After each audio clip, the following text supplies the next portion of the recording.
परिचय।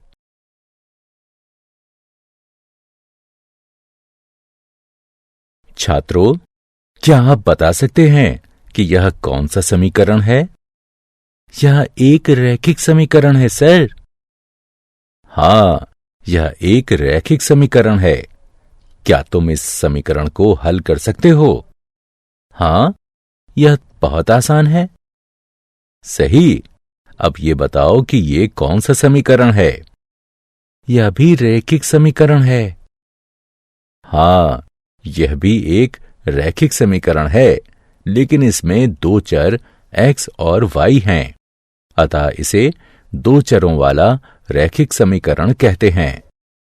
हम इसके बारे में और जानना चाहते हैं सर। ठीक है, अतः आज हम दो चरों के रैखिक समीकरण का अध्ययन करेंगे। उद्देश्य। इस पाठ के अंत में आप निम्न करने में सक्षम हो जाएंगे। दो चरों के रैखिक समीकरण को परिभाषित करना, दो चरों के रैखिक समीकरण को हल करना, दिए गए समीकरण के लिए विभिन्न हल ज्ञात करना, दो चरों वाले रैखिक समीकरण के आलेख बनाना, दिए गए समीकरण का संख्या रेखा और कार्तीय तल में निरूपण करना। रैखिक समीकरण। हम जानते हैं कि एक सरल रैखिक समीकरण दो बीजीय व्यंजकों के बीच साम्य होता है। इन व्यंजकों में एक अज्ञात मान होता है, जिसे चर कहते हैं। किसी समीकरण के दोनों पक्षों को दायां पक्ष और बायां पक्ष कहते हैं। इस समीकरण को देखिए। इस समीकरण का हल या मूल है ऋण 5/2। आइए देखें कि यह संख्या रेखा पर कहां निरूपित होता है। ये यहां है। किसी रैखिक समीकरण को हल करने के लिए बिंदु। किसी समीकरण को हल करते समय आपको इन बिंदुओं को ध्यान में रखना चाहिए। किसी रैखिक समीकरण का हल प्रभावित नहीं होता जब समीकरण के दोनों पक्षों में समान संख्या जोड़ी या घटाई जाए। आप समीकरण के दोनों पक्षों में समान गैर शून्य संख्या से गुणन या विभाजन करें। दो चरों वाले रैखिक समीकरण। किसी रैखिक समीकरण में एक से ज्यादा चर हो सकते हैं। यहां हम दो चरों वाले रैखिक समीकरण के बारे में अध्ययन करेंगे। आइए एक उदाहरण लें। राहुल ने हिंदी और अंग्रेजी में कुल मिलाकर 75 अंक प्राप्त किए। अब इस सूचना को हम किस प्रकार समीकरण के रूप में व्यक्त कर सकते हैं? यहां आप देख सकते हैं कि किसी भी विषय का अंक नहीं ज्ञात है, जो कि दो अज्ञात मान मात्राएं हैं। आइए इन्हें व्यक्त करने के लिए x और y का प्रयोग करें। अतः हिंदी में प्राप्त अंक x है और अंग्रेजी में प्राप्त अंक y है। इसलिए x जमा y बराबर 75 वांछित समीकरण है।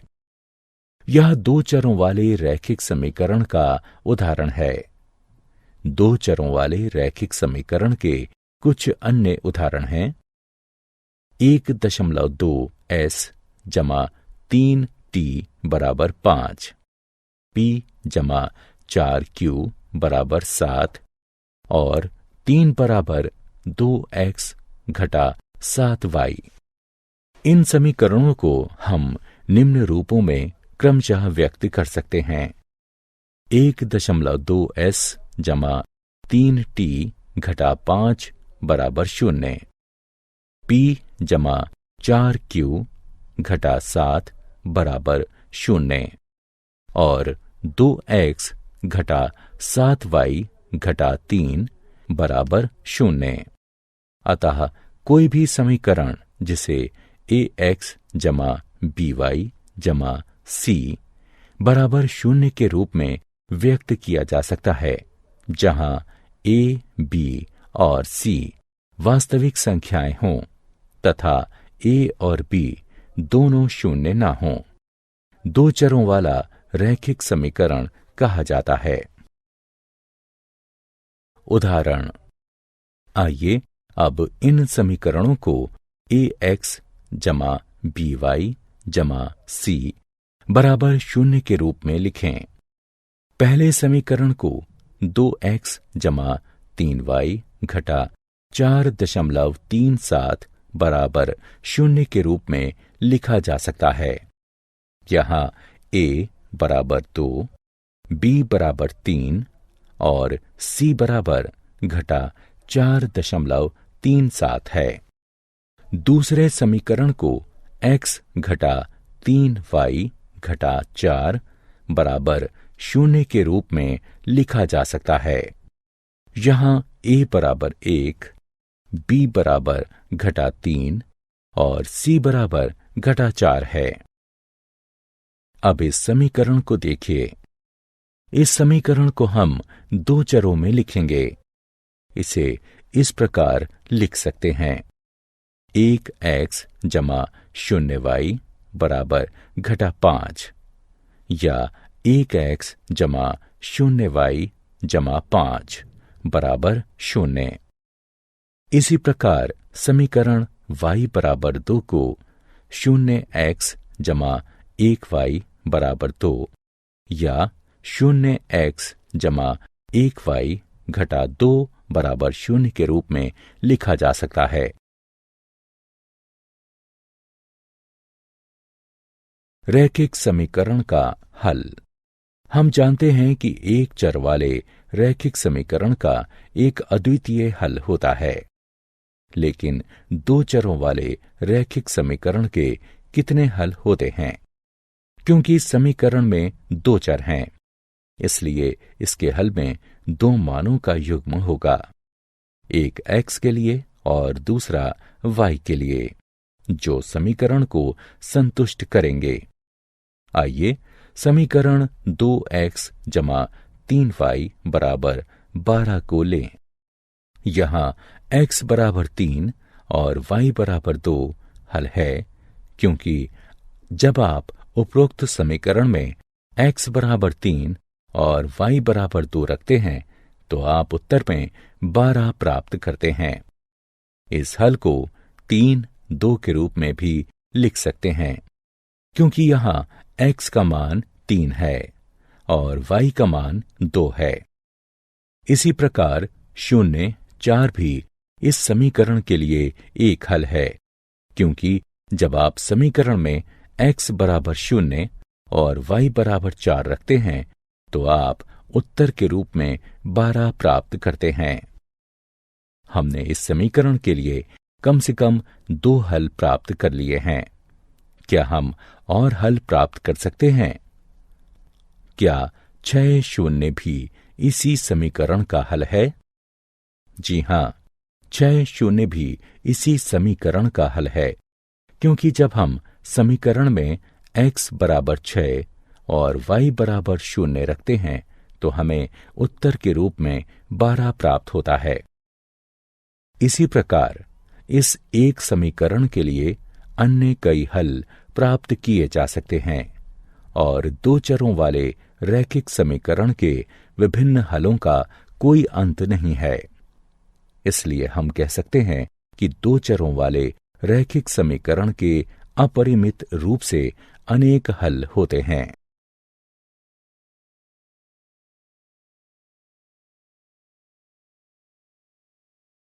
उदाहरण, आइए अब इस समीकरण के लिए 4 विभिन्न हल प्राप्त करें। समीकरण को देखकर हम कह सकते हैं कि x बराबर 2, y बराबर 2 एक हल है, क्योंकि x बराबर 2, y बराबर 2 मान रखने पर हमें उत्तर में 6 प्राप्त होता है। आइए अब x बराबर 0 चुनें। x के इस मान के साथ दिया गया समीकरण 2y बराबर 6 हो जाता है और y बराबर 3 मान रखने पर हमें उत्तर में 6 प्राप्त होता है। इसी प्रकार y बराबर 0 लेने पर दिया गया समीकरण x बराबर 6 हो जाता है। इसलिए x बराबर 6, y बराबर 0 भी इस समीकरण का एक हल है। और चौथे हल के लिए आइए y बराबर 1 मान लें। अब दिया गया समीकरण x जमा 2 बराबर 6 हो जाएगा और x बराबर 4 रखने के बाद हमें उत्तर में 6 प्राप्त होता है। इसलिए x बराबर 4 भी दिए गए समीकरण का एक हल है। अतः दिए गए समीकरण के लिए हमारे हल हैं 2, 2, 0, 3, 6, 0 और 4, 1।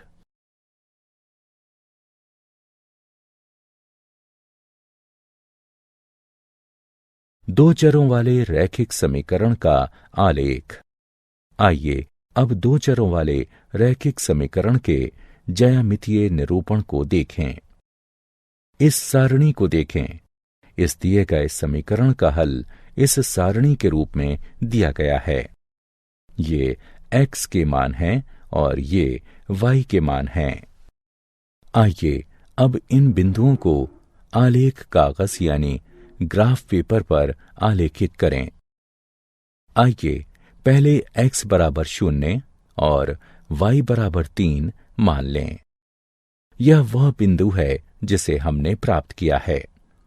इसी प्रकार इन मानों को प्रयोग करते हुए आलेख में अन्य बिंदुओं को चिन्हित कीजिए। अब इनमें से किन्हीं दो बिंदुओं को मिला दीजिए और एक रेखा प्राप्त कीजिए।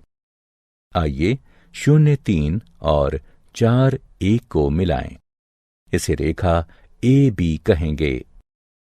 हम देख सकते हैं कि दो अन्य बिंदु 2, 2 और 6, 0 भी इसी रेखा AB पर स्थित हैं। अब इस रेखा पर एक अन्य बिंदु लीजिए। आइए बिंदु 8 घटा 1 लें। क्या ये इस समीकरण का एक हल है? जी हाँ, ये एक हल है, क्योंकि x बराबर 8 और y बराबर घटा 1 मान रखने पर हमें उत्तर में 6 प्राप्त होता है। इसलिए 8 घटा 1 एक हल है। दो चरों वाले रैखिक समीकरण का आलेख 2। हमने अपनी पिछली स्क्रीन में क्या देखा? हमने देखा कि प्रत्येक बिंदु जिसके निर्देशांक दिए गए समीकरण को संतुष्ट करते हैं, वह रेखा AB पर स्थित है। रेखा AB पर स्थित प्रत्येक बिंदु इस समीकरण का हल है। अतः हम यह निष्कर्ष निकाल सकते हैं कि रेखा पर स्थित प्रत्येक बिंदु रेखा के समीकरण को संतुष्ट करता है और समीकरण का प्रत्येक हल रेखा पर स्थित एक बिंदु होता है। इसे रैखिक समीकरण का आलेख कहते हैं।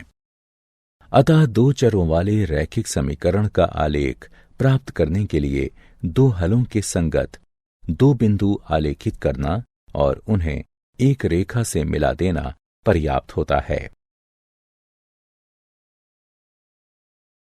उदाहरण। आइए अब एक उदाहरण देखें। बिंदु 1, 2 को लें।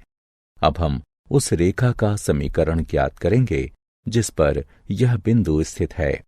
क्योंकि 1, 2 रैखिक समीकरण का हल है, इसलिए हम 1, 2 से होकर जाने वाली कोई भी रेखा को प्राप्त करेंगे।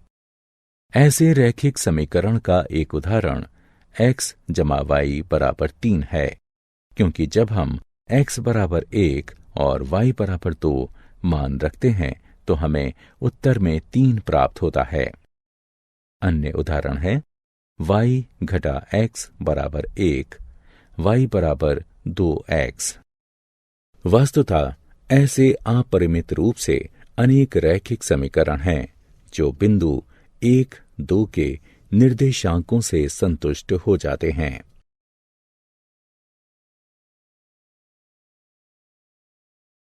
आलेख का आलेखन। आइए समीकरण x जमा y बराबर 7 के आलेख का आलेखन करें। हम जानते हैं कि आलेख के आलेखन के लिए हमें समीकरण के कम से कम 2 हल चाहिए। अतः 2 हल हैं x बराबर 0, y बराबर 7 और x बराबर 7, y बराबर 0। हम इस सारणी का प्रयोग आलेख के आलेखन के लिए कर सकते हैं। ये x के मान हैं और ये y के मान हैं। x बराबर 0 और y बराबर 7 मान के लिए बिंदु ये हैं और x बराबर 7 और y बराबर 0 मान के लिए बिंदु ये हैं। अब इन दोनों बिंदुओं को मिला दीजिए। यह दिए गए समीकरण का वांछित आलेख है।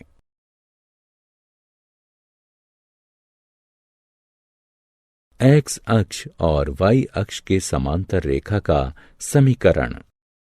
अब एक प्रश्न का उत्तर दीजिए। किसी प्राकृतिक संख्या n के लिए बिंदु 2, 0, -3, 0, 4, 0 और n 0 कार्तीय तल में कहाँ स्थित होते हैं? हाँ, ये सभी x अक्ष पर स्थित हैं। लेकिन आप जानते हैं कि ऐसा क्यों है? क्योंकि x अक्ष पर सभी बिंदुओं के y निर्देशांक 0 हैं। वस्तुतः x अक्ष पर स्थित प्रत्येक बिंदु x 0 के रूप में होता है। अतः x अक्ष का समीकरण y बराबर 0 के रूप में व्यक्त किया जाता है। इसी प्रकार y अक्ष का समीकरण x बराबर 0 के रूप में व्यक्त किया जाता है। उदाहरण। आइए अब इस समीकरण को हल करें और हल को संख्या रेखा और कार्तीय तल पर निरूपित करें। समीकरण को 2x घटा x बराबर -3 घटा 1 के रूप में भी लिखा जा सकता है।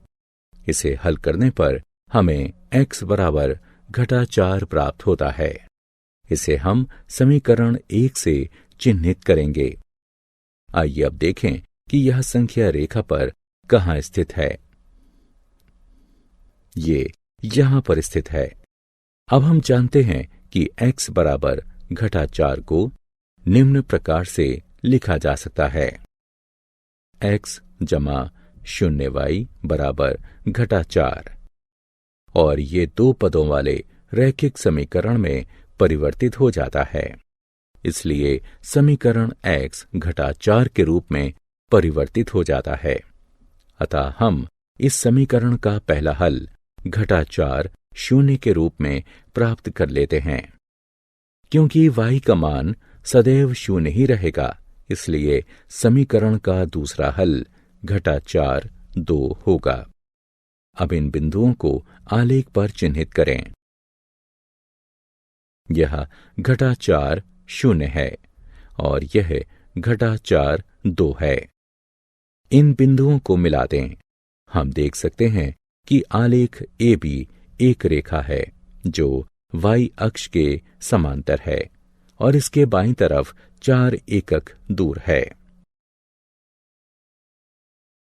क्या आप जानते हैं एक घात वाले बहुपद समीकरण ax जमा by जमा c बराबर 0 को रैखिक समीकरण इसलिए कहते हैं क्योंकि इसका आलेख एक सीधी रेखा होता है। y बराबर kx वाले रूप के समीकरण का आलेख सदैव मूल बिंदु से होकर जाता है।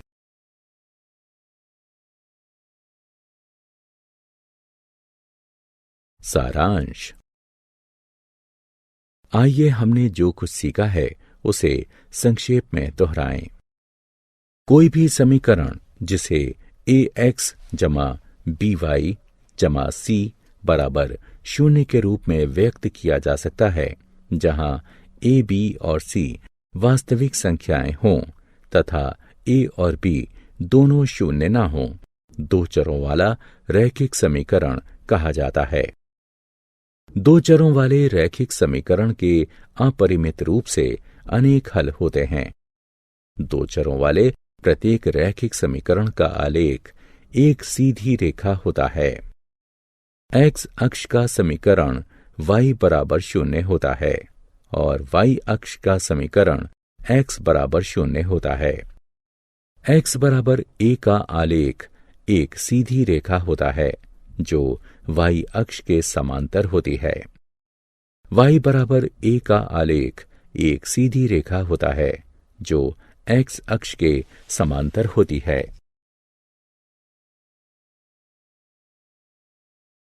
y बराबर mx वाले रूप का समीकरण एक रेखा को प्रदर्शित करता है जो सदैव मूल बिंदु से होकर गुजरती है। दो चरों के रैखिक समीकरण के आलेख पर स्थित प्रत्येक बिंदु रैखिक समीकरण का हल होता है। साथ ही रैखिक समीकरण का प्रत्येक हल रैखिक समीकरण के आलेख पर स्थित एक बिंदु होता है।